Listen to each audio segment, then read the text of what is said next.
তো এই দেখো পনির নিয়ে নিয়েছি কেটে, আর এইদিকে নিয়েছি হচ্ছে ক্যাপসিকাম, আর এইদিকে টমেটো, আর এই যে তোমরা তো দেখতেই পেলে পোস্তটা হচ্ছে পোস্ত, কাজু বাদাম, কিশমিশ আর কাঁচা বাদাম পেস্ট করে নিয়েছি।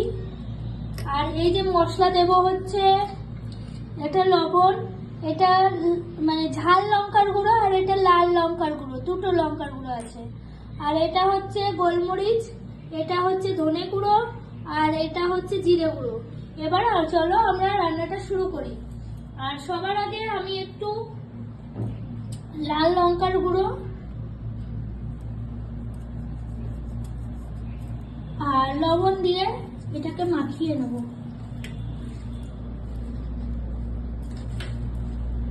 খুব আলতো আলতো করে মাখাবো, যাতে জিনিস মানে আমার পনিরের টুকরোগুলো ভেঙে না যায়।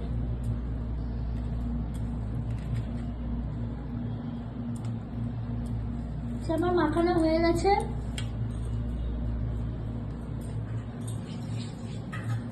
আমার কড়াইটা গরম হয়ে গেছে, এবার তেল দেবো। তোমরা চাইলে এটা সর্ষের তেল দিয়েও করতে পারো, আমি তো আগেই বললাম কারণ আমি সর্ষের তেল খাই না, সাদা তেল খাই। তো মানে সাদা তেলে আমি রান্নাটা করছি। আস্তে দিয়ে দেবো।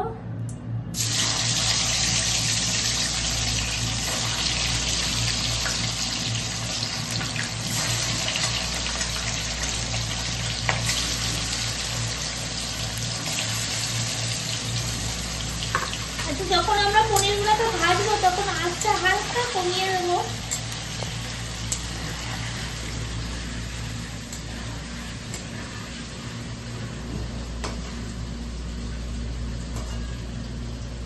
খুব আস্তে আস্তে পনিরগুলোকে নাড়তে থাকবো, কারণ একটু একটু ভাজা ভাজা হলেই নাড়তে থাকবো। আর খুব হালকা ভাবে একদম, যাতে ভেঙে না যায় পনিরগুলো। আর কারা কারা আমার রেসিপিগুলো দেখছো তারা কিন্তু প্লিজ একটু কমেন্ট করে জানিও, তাহলে আমার বুঝতে সুবিধা হবে। তো এই দেখো এটা আমার হালকা হালকা ভাজা ভাজা হয়ে গেছে, এই দেখো বুঝতেই পারছো। এবার আমি তুলে নিচ্ছি এগুলো।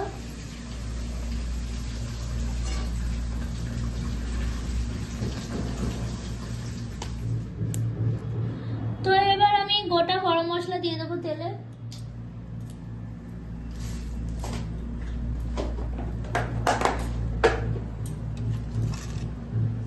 টমেটো কুচি কটা, ক্যাপসিকাম কুচি কটা,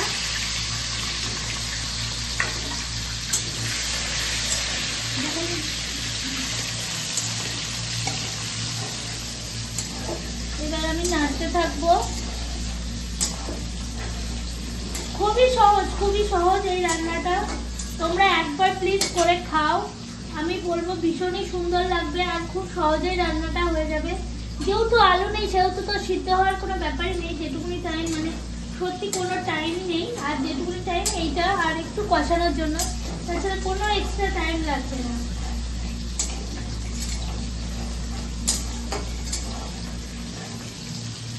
আর এই যে আমি গরম জল করে রেখেছি, আর গরম জলটা এর মধ্যে ঢেলে নিয়েছি, কারণ হচ্ছে এই যে মশলাটা পেস্ট করেছিলাম সেটা ছিল কিছুটা গায়ে গায়ে লেগে, তো সেই জন্যই গরম জলটা এর মধ্যে ঢেলে নিয়েছি। আর এই যে ভাজা ভাজা হচ্ছে এগুলো।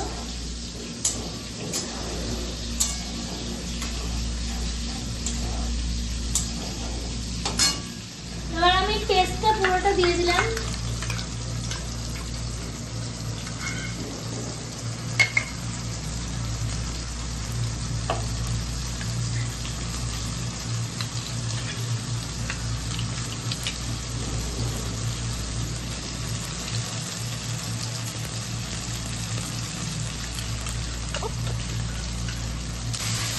পেস্টটা দেওয়ার পর আমি এবার নাড়তে থাকবো কিছুক্ষণ, নিয়ে তারপরে আমি এই মশলাগুলো দিয়ে দিচ্ছি।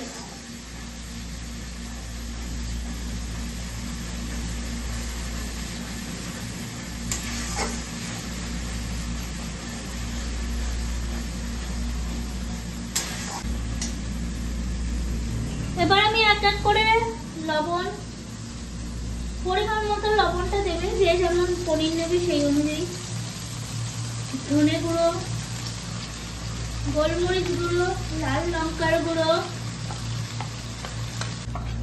হালকা একটু জিরে গুঁড়ো, খুব সামান্য দিয়েছি, জিরে গুঁড়োটা দেখতেই পেয়েছো, আর ধনে গুঁড়োটা আমি পুরোটাই দিয়ে দেবো। আর গোলমরিচ গুঁড়ো তো দিয়েছি, লবণটা আন্দাজ মতন বলে দিলাম, দিয়ে এবার নাড়তে থাকবো।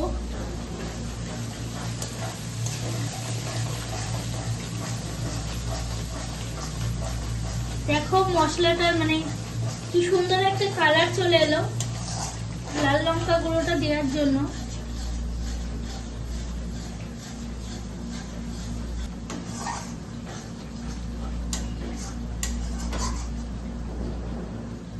এটা একটু হোক, তেলটা ছেড়ে দিচ্ছে আস্তে আস্তে, দেখতেই পাচ্ছ। আর একটু তেলটা ছাড়লে তারপরে আমরা একটু জল দেবো সামান্য।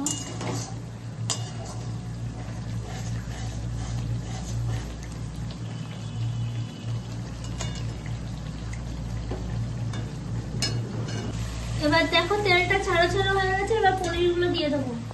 আর আমি তো তোমাদেরকে আগেই বলেছিলাম পুরো ঘরের জিনিস দিয়ে আমি পুরো তৈরি করবো, এক্সট্রা এর জন্য কিচ্ছু আনার দরকার হবে না, যে না বিয়ে বাড়ির স্টাইলে খেতে গেলে বা স্বাদের মতন করতে গেলে অনেক কিছু লাগবে, এটা একদমই না।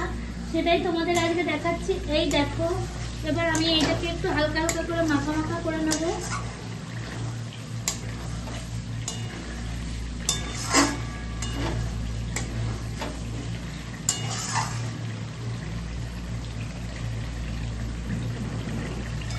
এই যে হালকা হালকা করে মাখা মাখা করে নেবো।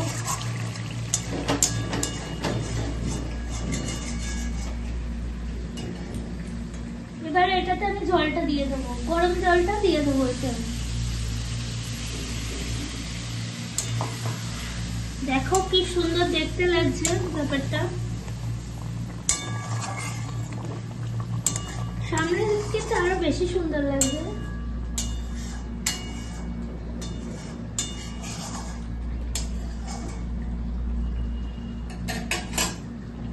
এবার এটা কিছুক্ষণ হবে, তারপরে আমি আবার চলে আসছি। এই দেখো বন্ধুরা, আমার তরকারিটা হয়ে গেছে। এবার লাস্টের ফিনিশিং আমি দেবো একটু গোটা এই গরম মশলা গুঁড়ো, আর দেবো একটু ঘি।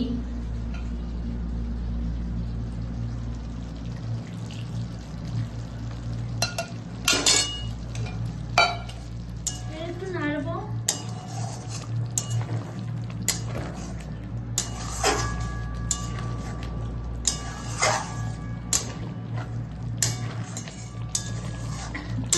আমার হয়ে গেছে রেসিপিটা। এবার আমি কড়াইটাকে একটু চারপাশ পরিষ্কার করে নামিয়ে নেবো, তাহলেই হয়ে গেল আমার পনির পোস্ত।